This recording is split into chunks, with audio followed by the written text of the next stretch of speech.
Join me, Mark Windows, for Windows on the World live every Sunday 9 to 11 PM GMT. Check out our archive and programme stream at windowsontheworld.net. Welcome to this special report from Windows on the World. Recently, we have reported on the rollout of 5G and its millimetre wave technology in 2 shows, and most recently, one that's called Glastonbury Festival and 5G Rollout. The show featured meetings with the Glastonbury Festival organisers and also a Glastonbury Town Council meeting. Also referred to in the meeting and ever since were allegations that a group of 5G protesters had shouted abuse at sea cadets who were part of a mayoral parade in Glastonbury. Now, this abuse was allegedly reported to the police, and then it was put out in a very biased and indeed libelous headline and a statement in the online publication Somerset Live, which is part of this large newspaper group which is in all regions of the UK and regularly hosts these police press releases, which is actually what they are. These are police press releases. So, the headline was 5G protesters hurl abuse at sea cadets. Now, this was also published with the article. A group of teenage sea cadets was subject to verbal abuse while taking part in the Mayor's Parade in Glastonbury, according to police. Well, as the police were not there and they were relying on hearsay, this is in itself liable if it's not true, because it's been printed as fact in a newspaper. It carried on. A 13-year-old boy's family subsequently reported the incident to the police. It should say alleged incident, but prejudicing the public against a person or group does not seem to bother them. That's the Somerset Police, and of course this paper Somerset Live, who printed it on their behalf. Now, the newspaper, when informed that the headline was libelous, stated that it was a police press release. Now, this brings up the bigger question of why the police can potentially, and in actuality, pervert the course of public justice and prejudice trials by stating allegations as facts. I have already seen an example of how a trial was prejudiced by police libel in the Kent version of the same publication, which is called Kent Live, which is part of this nationwide publication run by Reach plc. So I contacted the publication, and the person in editorial I spoke to stated that their publication was allowed to reprint unproven allegations by the police under what is known as qualified privilege. Okay, so let's see how this works in law, and let's see if it is correct in this instance. Okay, here's the legal definition. Employers are always hesitant to give references on employees because they fear a defamation lawsuit. What employers can say about former employees is protected to a certain extent by privilege. That's the first part of this. The person who printed the article and whose name is on it is still employed, and the editor stood by the article. Let's get on to the next bit. First, we'll look at the concept of defamation, and then at how someone can use qualified privilege as a defence against a charge of defamation, and how qualified privilege affects employers. So let's have a look at what qualified privilege is. Privilege is a special legal right or immunity granted to a person or persons. Qualified privilege is an immunity from lawsuit, usually a lawsuit for defamation, for acts committed in the performance of a legal or moral duty and acts properly exercised and free from malice. Well, is publishing libelous statements a moral duty? No, it's not. How do we know it is free from malice? Well, this is really interesting. In a previous case where a defamatory headline, and indeed libelous headline, was published by this group, it was found that the police had acted with prejudice against the person libelled and whose trial was biased by the adverse publicity. Basically by stating that this person was on the run with some others, and her picture was very prominent for, get this was the headline in the kind of sister paper to this Somerset Live, the Kent Live. It said, wanted for rape, robbery and people trafficking, these 59 are on the run. Now, the person in the picture was not wanted for any of those offences and was not on the run. Now, this case brought down the whole of Kent Crime Stoppers and Crime Stoppers nationwide, and the article was only removed 6 months after the trial, which prejudiced the trial. Now, nationwide, there are no regional police forces using Crime Stoppers now, only a nationwide database. So this had a profound effect on the way that this kind of reporting was being put into these newspapers. So let's get to the next point. If malice can be shown, qualified privilege is not a protection against defamation. What is defamation? Defamation is the act of harming the reputation of another by making a false statement to another person. The act of defamation may be a false written statement or a false oral statement through charges of libel and slander. Libel is the legal term for a written defamatory statement. Slander is the legal term for an oral statement. In order for a statement to be defamatory, it must be both false and communicated to others. Okay, so let's now prove that the statement was defamatory. Here is the footage of the Sea Cadets leaving the church, and here is what the protesters were actually saying. So, here the Sea Cadets are being led out. The video starts with the older boy leading the Sea Cadets. This is freeze framed at the beginning. So, here we go. 5G! Save the trees! Stop 5G! Save the trees! Stop 5G! Save the trees! Stop 5G! Save the trees! Stop 5G! Save the trees! Stop 5G! Save the trees! So, this is clear defamation, and the morality of those who brought the claims is now obviously questionable. In other words, there is no evidence that this allegation was not malicious. Glastonbury councillors and others have used this false allegation to undermine the 5G issue. It is, in my opinion, a clear case of libel. The editor of Somerset Live did state that they would issue a public apology if evidence was presented which proved that the allegations were false. Well, this is the proof. It would also be appropriate for Glastonbury Town Council, the police and Somerset Live to make a donation to the cause of 5G, which is being fought by local people for local people. So this is not a one-off mistake, and trials are being prejudiced and people libelled by this irresponsible use of prejudicial information which is presented to the public as fact.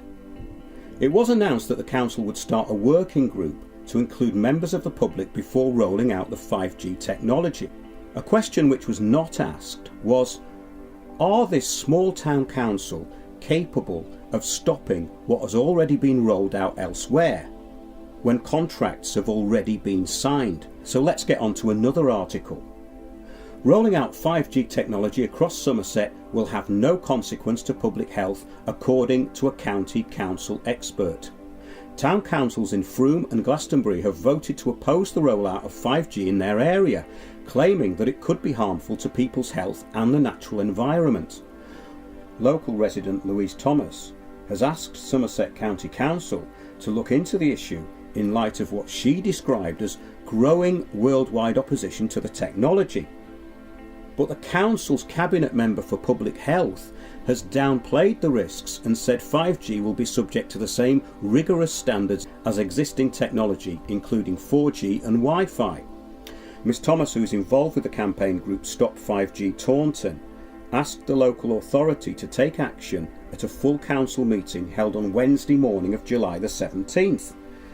She said scientists and doctors had already appealed to the EU, UN and World Health Organization about the risks of 5G, with peer-reviewed research indicating biological harm to humans and the environment. She said, given the fact that both Glastonbury and Frome Town Councils have put a moratorium on the rollout of 5G subject to reviewing the research, does Somerset County Council consider that it may be also appropriate to look into the 5G frequency emissions and the impact it could have on Somerset residents? She received this response from Councillor Christine Lawrence, the Cabinet Member for Public Health and Wellbeing and the Chair of the Somerset Health and Wellbeing Board. Miss Lawrence said, mobile networks have been in operation since the 1980s. All wireless technologies have to be rolled out under strict guidelines. These are reviewed on an ongoing basis. There are strict rules on the exposure of waves, non-ionising radiation and electromagnetic fields. All 5G is being rolled out within these guidelines. It is possible that there will be a small overall increase in exposure to radio waves, but this is expected to remain low in relation to public guidelines, and therefore there should be no consequence to public health. On top of all this, Glastonbury Town Council has created a new 5G advisory committee to investigate the risks of 5G and report back in the autumn. So, is this all a distraction issue? Because the overall council here is the Somerset Council, and the Cabinet Member for the Environment has already stated that it's safe. Meanwhile, the 5G issue has turned into a circus of narcissists and self-appointed experts giving talks. One of these people recently surfaced in Glastonbury and has been lying to many people and even slandering Windows on the World. It's all petty nonsense, but it's also much needed distraction to keep people's eye off the ball. It will never, of course, do that with this show. So, a message sent to a 5G campaigner who runs a 5G action group was sent from this self-appointed expert who doesn't seem to think that researchers talk to each other.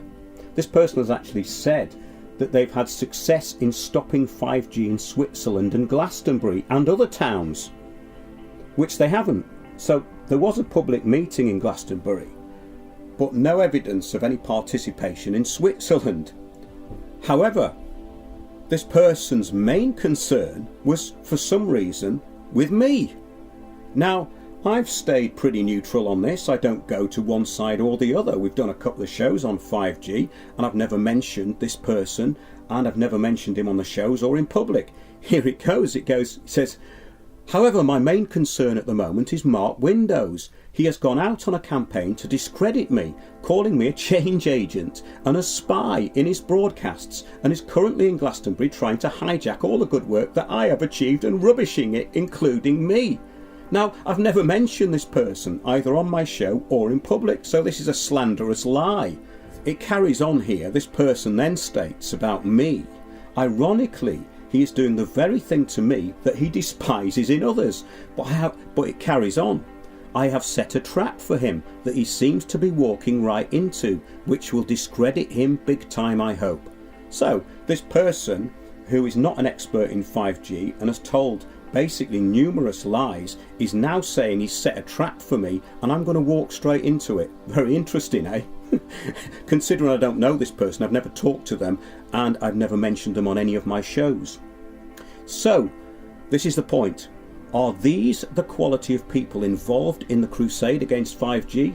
Fantasists, liars and narcissists who want to hijack a cause for their own benefit?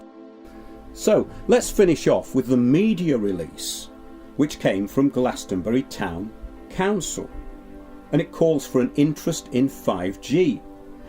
It says here, the UK Parliament held a Westminster Hall debate on the safety of 5G last week, following Glastonbury Town Council's resolution to oppose the rollout of 5G under the precautionary principle. Now, the precautionary principle is so woolly that it's no use at all, in my opinion, for stopping 5G. However, it carries on. Opening the debate, Tonio Antoniazzi, MP for Gower, said, "This Westminster Hall debate is indeed a timely one, as it comes off the back of an historic decision by Glastonbury Council to oppose the rollout of 5G. However, remember that all of this must have been signed off already with the Somerset County Council, and the Cabinet Member for Somerset Council is stating that it's already safe. They haven't in actuality opposed it. They are meant to be setting up a working group to come to a consensus on it."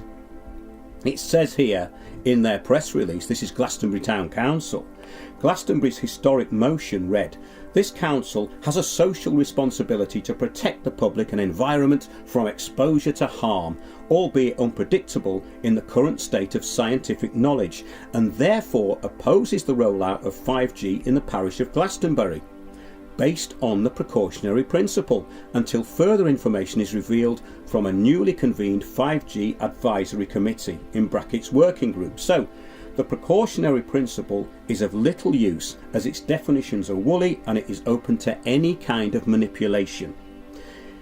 Absolutes are needed, and a legally binding argument only from qualified experts such as Barry Trower will be of any value. It carries on. Having declared the intention to convene a working group to support the councillors in their understanding of the implications of 5G technology, members of the group with an interest and or expertise in the subject are being invited to apply to join the group. And you have to write 500 words as to why you want to join the group. So no experts have yet been appointed. You can email the Glastonbury Town Clerk, Gerard Tucker, townclerk@glastonbury.gov.uk by the 29th of July. You have to express an interest in joining the group.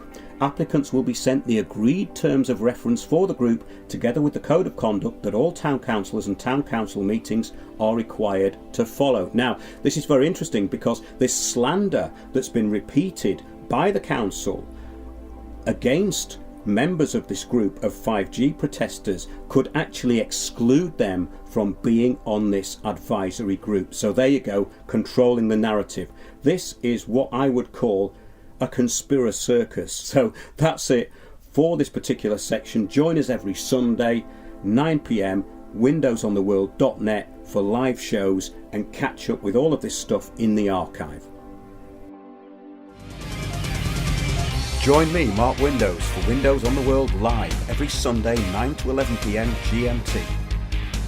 Check out our archive and programme stream at windowsontheworld.net.